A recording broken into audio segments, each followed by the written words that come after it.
Nabii namba 7 wa KOG Church iliyoko Likama Ngara Mtoni Arusha. Nabii mwenye uwezo wa kufichua uchawi mtu kwa mtu, nyumba kwa nyumba, mtaa kwa mtaa. Nabii pia ana uwezo wa kurudisha nyota iliyoibiwa ama kuuzwa. Anakukaribisha mbio mbio kwenye ibada zilizojaa ishara, maajabu na miujiza.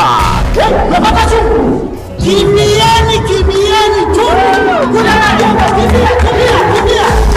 Ibada kuu ni siku ya Jumapili saa 5 kamili asubuhi, na Jumatano nabii huonana na mtu mmoja kuanzia saa 5 kamili asubuhi hadi saa 9 kamili alasiri. Kwa maelezo zaidi piga simu namba 0767 448 416 na 0765 829 168. Watu wote mnakaribishwa.